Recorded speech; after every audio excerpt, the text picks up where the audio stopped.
Welcome to the Midlife Misters podcast, your podcast for inspiration on being bold and saying yes to making the most of midlife. We're so glad you've joined us for this episode on your social circle in midlife. So many of the midlife women that we've been talking to have mentioned that their midlife experience includes a changing social circle. And sometimes it's been a transformation that they've enjoyed, and sometimes it's been difficult. Maybe it's been that they're no longer interacting with the parents of their kids' friends. They've had people retire and move and kind of leave the area.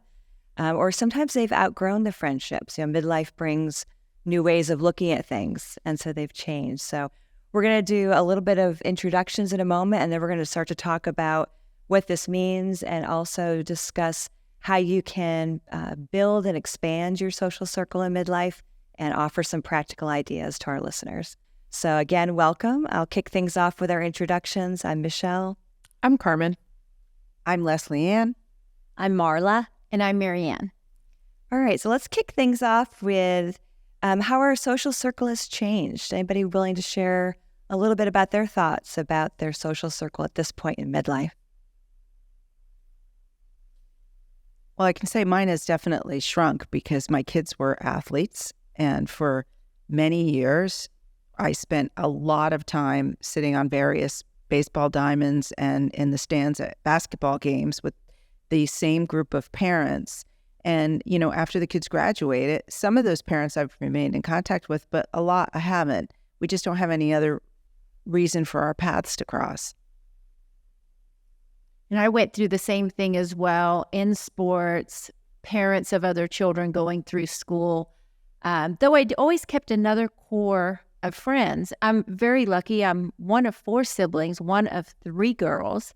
And so my sisters were always that steadfast friendship for me. I did move to DC at age 30. Obviously, that was a big change, having to start a new friendship circle geographically.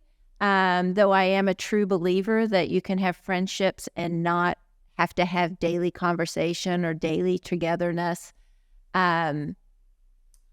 But yeah, so it has changed over the years, and definitely by friendships of circumstance. But I continue to try my best to build my relationships with friends as I move through life. As we were all starting to talk about this, I was thinking about one of my closest friends who is a friend of mine from 7th grade, but we had a period of maybe 15 or so years of being apart. So, Marianne, what you were mentioning about not talking every day. We talk every day now. She came back into my life probably about, 8 years ago at a time that ended up being exactly what I needed in my life. It was also something that she needed. And I think it's interesting because you can have these friendships that are lifelong friendships that ebb and flow over the years. And I just, as you were talking, really just struck me that it's not just about making new friends or changing friends, but it's also the changing nature of the friendships with people that you may have already had as close friends over the years. That's a great point, Marla. And I think one of the things that I've been kind of focusing on and sort of learning more in this stage of life is paying attention to how much nourishment specific friendships need. And so some need more than others. And, my bandwidth has shrunk. I don't really have quite as much energy as I did 20 years ago. But even for the friendships that don't need as much, building in the time to give it enough to keep it together is kind of an important consideration. I spend a lot of time thinking about my friends and thinking about who I need to see and spend time with. And it's not a uniform thing. Like you were talking about a friend from years ago. My college roommate, I only see her once every 10 years, but we spent a weekend together about a year ago, and it was that classic, it's as if time had never passed, and I need to now, I'm thinking consciously, I need to try to see her once a year or every other year and build that into my schedule. But I have other friends that I see almost daily. It really just depends on the friend, but it's something that you have to give thought to. You know, it's nice this time of life because we have the space to kind of be deliberate and really I try to design my friendships, or friendships by design, I should say.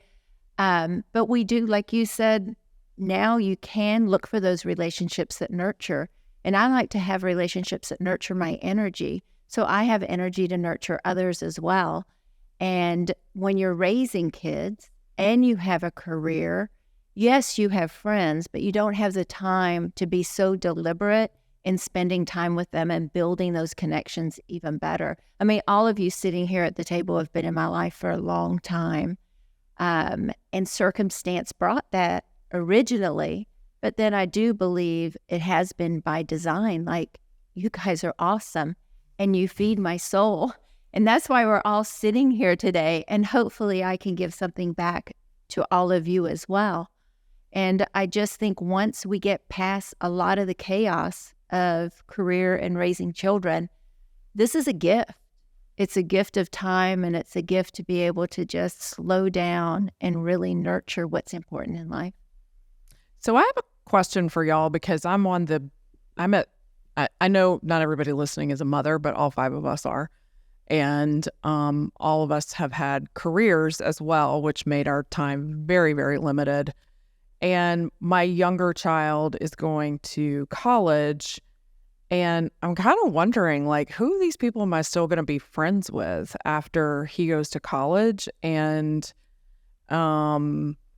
is it going to be hard? I don't know. I'm really curious to hear from y'all who've gone through that transition. Like, do people just fall away?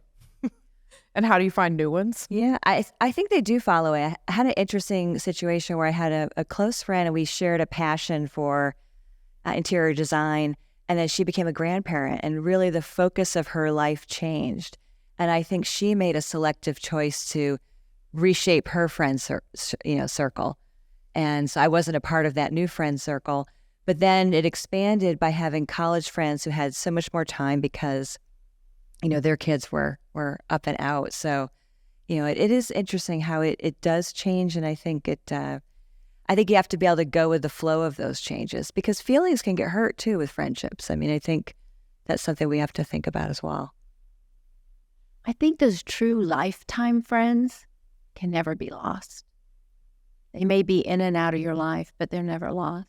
Yeah, I'm hoping I get to reconnect with my high school friends, because we stayed in touch for years. They were bridesmaids in my wedding. And then when we had kids, we stay in touch, but I mean, I haven't seen some of them in more than 10 years, probably 15 years. And we still call each other on each other's birthdays. But I think everybody is now almost reared all their children. And I'm kind of like, it would be really nice to reconnect with them. Because people who know your family and how crazy they are from way back when is really nice. And that happened with my high school friend group. One of them had the great idea that every other Friday, someone would initiate in the morning by sending a picture or just a little update. And it's not overly burdensome. It's like every other Friday. And we do that. And that has been going on since the pandemic. And it really reconnected us. And you're not from this area, so they're not here. And they're all over the country now. We all grew up in upstate New York. I also think thinking of things that you have in common with those specific friends, like for Leslie Ann, it's photography. So she and I actually have something in common where we can spend time together besides going away for a weekend or having coffee or lunch or catching up like that, where we really are deliberate about spending time and nurturing our hobby at the same time.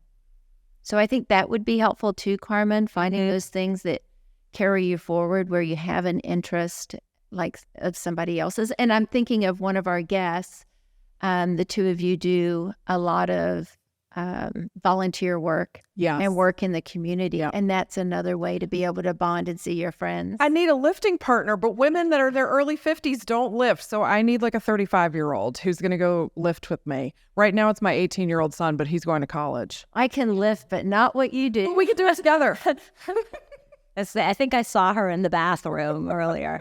No, one of the things I think just sort of from the advice perspective, and this is at any age, is being open to it. And so I had felt at a point that I think I've talked about it, that I have a couple of different sets of circles of girlfriends and women friends, lifelong friends, and didn't need more friends, right? And then, you know, I met you during the pandemic, and I didn't need to have another friend, but I did need to have you as my friend. Aw.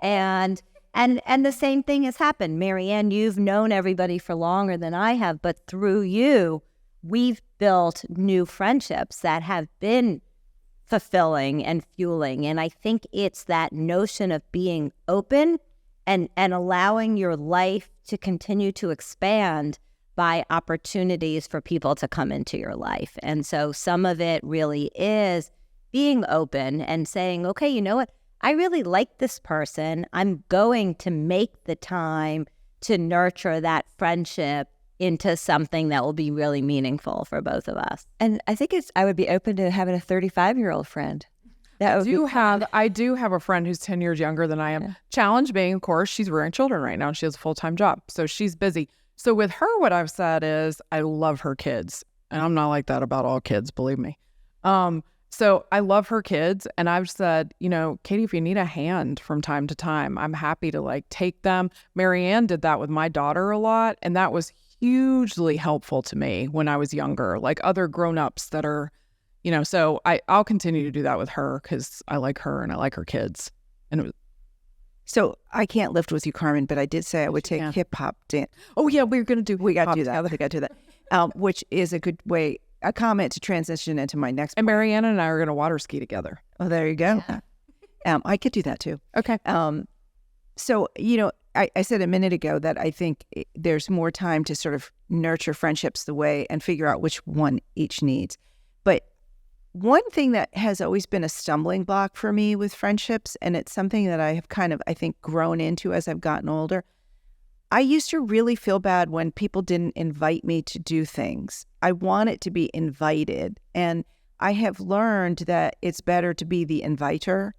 And I actually, among a certain social group, the mothers of the girls that were in my Girl Scout troop years ago, I earned the nickname of the Great Arranger because I was always arranging things. And I still do that now. And I have gotten past, and I think that's maybe something that a lot of people feel, like it doesn't feel like a friendship is reciprocal if you're always the one making the outreach and you're always the one making the plans. But actually, some people just aren't good at that.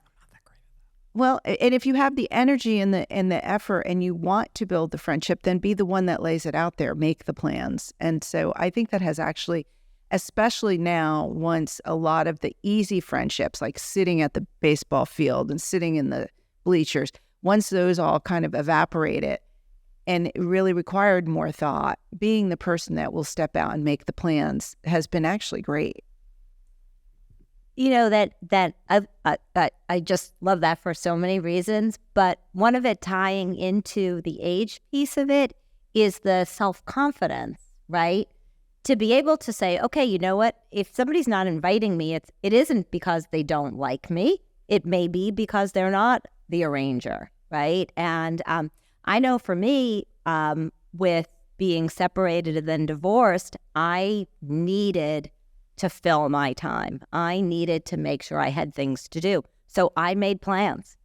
And that was great and something really important. And I think your point about being the one to take the initiative, but not being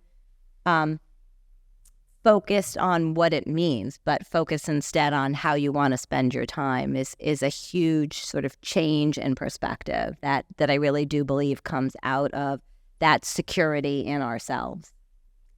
It's been an interesting thing. I have a number of circles of girlfriends that I do things with.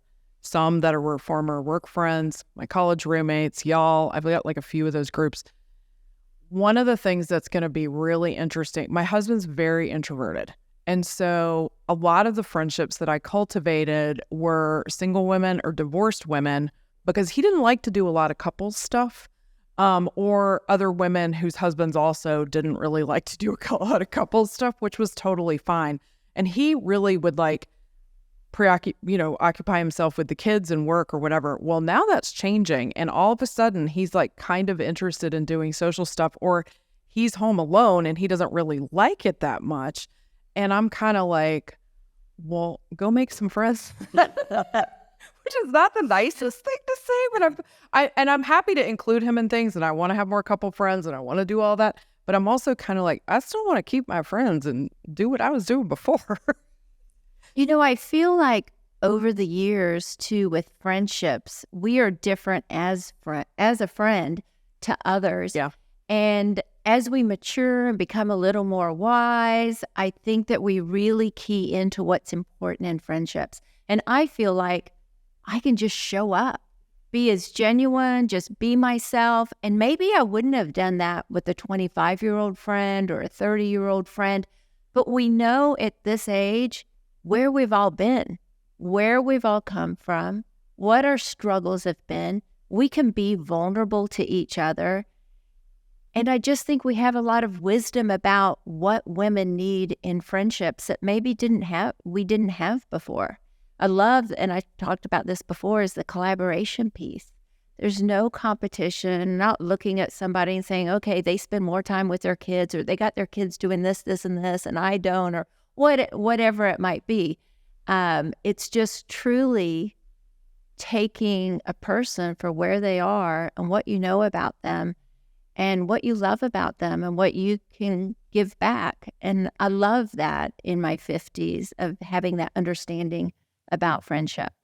I've got a question for y'all. Are there people you've moved away from? I was That's a just great going to bring that up because what Marianne dropped, but just like, yeah, this isn't for me anymore. Yeah, because when you mention wisdom, I think sometimes it is the wisdom not to continue investing in a friendship, which does not mean that that person's not deserving, or either one isn't deserving of a continued friendship.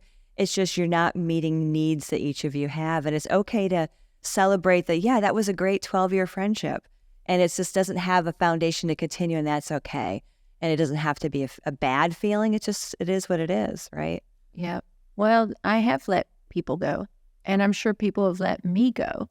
And I think that that's healthy, and I think that that's wise, and I think we need different things in our lives. I've been fortunate enough to keep a lot of my friends for a long time, and hopefully that'll continue. But if it is not working for either of us, then it's just not working. And when you have like the high school childhood friends who knew you and your family story and your college ones, they come with those notions about who you are, which is lovely and wonderful. But then when you make new friends who just see the version of you at 59, it's a whole other introduction to you as a person. So I think you end up attracting some different types of people. They may not have been the friends you would have had in the college dorm, and that's okay. That's actually good. That's a good point. That's true. I sometimes think my high school and my college friends, some of them I never would cross paths with now, like different careers, different lives, different geographies. And some of them I probably wouldn't pick as friends now, but they're almost extra special to me because I wouldn't pick them now. And so they're really different from my friends that I've made in adulthood. And I always find that kind of interesting when I'm with them, because I think you're really different from me. That's okay. I was talking to what I would consider my best friend, my first friend. I moved to the United States, as y'all know, at 9 or 10 years of age, and met somebody. And so it's been 47 years that she has been in my life. And there is something about that sense of belonging. Like, she knows where I belonged back then and has seen my entire journey. And I think there's something very special about that as well. And I'm sure all of you have that. Jenny Dunaway, 41 years. And sometimes that feeling that you're describing isn't necessarily from a particular singular friendship, but from a group. So I went to a dinner Sunday night. To our listeners out there, we just got off of another boat trip, so it was a week of being with women on the water. And I got back Sunday in the very wee hours of the morning, but I had been invited to a dinner that night that was a group of women that all used to work together. And I can't say I was particularly close with anyone. I'm friendly with everyone, and I've known everyone for years. And these dinners come up pretty much once or twice a year. And I decided to go ahead and go. And I was so glad I did, because being with that group And it was sort of a reminder of professionally the path that I've traveled. And, even though these weren't people that I spent a lot of social time with, I spent a lot of time with them. And we had this incredible shared experience we were all women lawyers who were prosecutors in the early 1990s, which was really when things were beginning to change. So it was a little difficult in some respects, being a woman in that field. And so just sharing that experience makes a kind of a bond that, even though we don't get together that often, they're not people I socialize with. I consider them friends, and the opportunity to share time in that circle to be very valuable. Oh, the work friend thing is absolutely huge and has been a huge part of my life. And like you, Leslie Ann, I had an executive career, and there were women, but not that many of them. And I have a couple of friends in particular who have gone on to do some really significant things. And we in the professional world, and they're some of the only people I can talk to because they're the only ones who have actually had that experience as a woman. And one of my friends is African American and I'm Hispanic. So as Hispanic woman and an African American woman in very senior leadership positions, it's still not very common. And so some of the things that you face, and as a mother, sometimes I just remember thinking to myself, like, I'm the only one here who doesn't have a stay-at-home spouse, and just things that, like, you don't have anybody else to talk about that kind of stuff with, and they become, it's a very special friendship, and it's a different kind of friendship from my friends that are purely on a social basis, and we don't have anything in common professionally. It's very valuable to me. I keep saying I'm feeling inspired. I'm feeling inspired again. And this notion of friendships that maybe pass because your children are at different ages or you're no longer working together. Leslie Ann, when you were talking that you've got this group and once a year or twice a year, they all get together. There are groups that I've worked with where I've run into somebody years later and said, oh my God, it's so great to see you. And it was so great to do that. And we really should get together, and nobody takes the time to do that. And I feel like I'm going to go home, and this week's really busy, so maybe I'll do it next week. But I really want to reach out and say, okay, you know what? Let's all pick a restaurant and a day and let's all get together, because those are friendships that were fueling people you cared about greatly in many instances. And why not take the time to rekindle a friendship, even if it doesn't become a daily friendship, but people who have been important parts of a time in your life, how great it is to sort of have a friendship reunion, if you will. That's great. Well, let's share some more tips as we kind of, think about expanding our friendship circle. So I'm going to share a tip that I just picked up this last week on the boat trip, talking to one of the other women. She and her cousin and a friend go out regularly. They spend a lot of time together, and they reached a point where they were like, it's just too boring to keep going out to dinner. So they came up with something that they called the quest for something different. And the way the quest worked is one of them would be responsible for choosing an outing on a particular week, and they would not share with the other people what the quest was going to be, but they would make all the arrangements. And the only rule is, if you get invited to do the quest, you have to do it. You can't back out at the last minute, so that the person making plans can make plans. And then that person would just show up and say, tonight we're going axe throwing, or, tonight we're going to throw pottery. Tonight we're going to a comic class, learning how to be a stand-up comic. And she was going through all the different things that they did. And I thought, that is just brilliant, because it does get boring to just go out to dinner all the time. And it actually can make the friendship feel a little stultified. But these folks found a way to make it kind of invigorating and exciting. So I'm absolutely going to start questing. And since I'm the great arranger, it fits perfectly. Add me to your list. That's awesome. So mine is in the American Midsters vein of saying yes.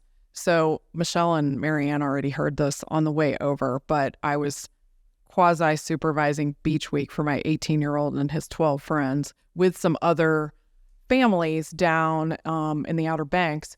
And I ended up staying with a friend who is my son, and her son have been very close for a long time. And she and I are friendly, but we weren't like close. But I stayed with her for a week. And I was a little nervous. I was like, how's this going to go? And she's a good planner, which is great because I'm kind of game for anything, but planning's not my strong suit. That's what my husband does. That's what my friend Bethany does. So we ended up the first night, we were like drinking beers. I don't drink a lot of beer. I was like, sure, I'll drink beer with you. And then she's like, let's play cards. I was like, okay. So we played cards. We went to the beach. We went shopping. We did all these things. And then the next thing I knew, it was like a Sunday night and both of us had had like 8 drinks. And I was, as y'all all know, I'm not much of a drinker, but we were having the time of our lives. We woke up the next morning, we had to work. We were like, oh my God, we cannot do that again. And proceeded to do it every single night for the rest of the week. So I was like, I think I'm at beach week. But by the end of the week, it was really interesting. She and I were lying on the sectional sofa, feet to feet. And I said, Bethany, if John and Matt die, maybe we'll live together in the old folks' home. This was after like 5 days of living together. And she was like, yeah, that sounds like a good plan. And after that, it was sort of like it reminded me of college or right after college when you're starting to get to know somebody and you kind of like them and you hope they like you too. And by the end, she had invited me and Matt to her and her husband's joint 50th birthday party, which I'm super excited about. And we're going to get together and we didn't drink this wonderful bottle of champagne that I brought down. So we're going to get together and do that and play cards, which I don't usually do. Fun. So despite my wanton drunkenness over the course of a week, we had a great time and I have a new friend. That sounds great. Yeah. A tip I would offer, it's kind of simple, but to pick up the phone and call your friend and just spend a little bit more time, talking to each other and just skipping the text and just having 10, 15, 20-minute conversation. I think sometimes those conversations then are like, oh, what about doing this weekend? And it kind of evolves naturally from that. My tip is pretty simple. It's a tip that I gave my kids, both boys. But in order to have a friend, you need to be a friend. So put the time in, put the attention in. Now, on an awareness, which is not a tip, I will just put out there that I recently read an article that over 70% of women in their 50s and 60s experience loneliness. So there are people out there that would appreciate friendship and time. So keeping our eyes open and being in tune to the individuals on our street or in our community or in our church is another way to be able to build friendships both for yourself and for someone else. There are so many great tips. I was kind of struggling not to repeat something, but I kind of want to go back to the theme of that self-confidence. And when you talked about, being a friend is a way to have a friend. And I think that thinking about how other people might be feeling and what they might need and not coming at it solely focused on what's in it for me, but how is a friendship a two-way street, and we're both or multiple friends too, right? It isn't even necessarily one-on-one. It could be a couple of people who are friends or a group that you had been with before, but to really look at it from the perspective of enhancing your life. And as we talked about earlier, knowing that that's limitless, right?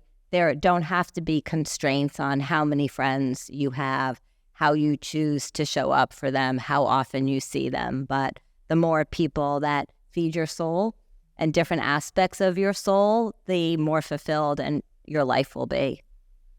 Well, I think that is a great note for us to end on today. So we're so glad you've joined us. We hope you found this a safe and inspirational place to help you make your midlife the best it can be and to strengthen your social circle. You can find us at AmericanMidsters.com. That's American, MIDSTERS.com. Please let us know of any future topics you are interested in. Thanks again for joining us today.